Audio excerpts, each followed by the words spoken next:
We were just perplexed. The only thing that remained constant, though, was this phrase: infections are mostly affecting gay men. As the vaccination process was announced and rolled out, the information was decreasing even more so. For some unknown reason, our local news media did not think it was important to spend more airtime informing the affected communities. There was even a more significant lack of information in the Spanish-speaking news media. Sadly for us, we live in LA. For some of us, it felt similar to the early days of the HIV epidemic. But if the lack of information reminded us of HIV, the vaccination rollout was screaming COVID-19. Our clients came back looking for us to help navigating the appointment process. They heard there was a vaccine available, they just didn't know where or how to get it. And the fact that they also were living with HIV caused them a lot of concerns.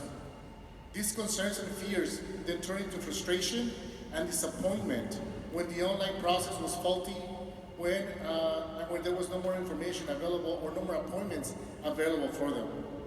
The lack of vaccine information for them became very, very evident in communities of color, especially when we saw extremely long lines of people who drove from really far away neighborhoods into vaccination sites located in predominantly Black and brown areas.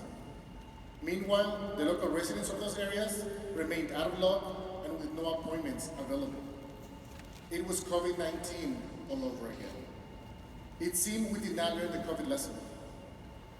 Even for us, as service providers who have direct and constant communication with the health departments, we did not get appointments.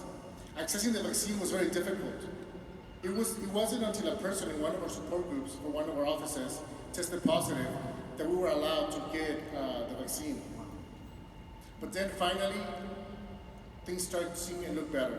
A group of LGBT organizations from the LA area began taking action, and they started holding virtual halls.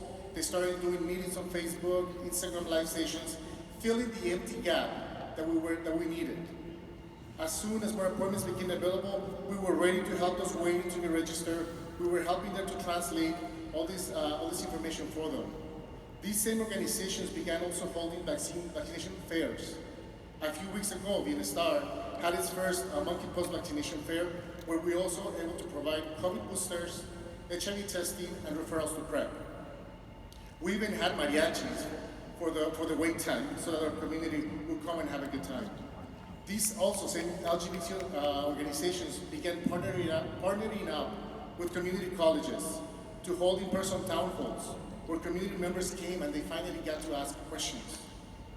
We were filling that gap. The organizations were actually taking a step forward. And as we look back at these grassroots events that started taking place, some of us started seeing HIV and COVID deja vu again, where it was left up for the organizations and community volunteers and grassroots people to fill the gaps and serve its community. Now it is my hope, the hope of my coworkers, my fellow community members, and the other partnering service providers, that this time we do learn the lesson. And that when the next virus outbreak happens, like Dimitri was mentioning, that we're ready for it. And that also the unique struggles and social disadvantages that happen in the communities that we serve, that are taken into consideration, so that we don't feel neglected, and so that we can remain strong and healthy. Thank you.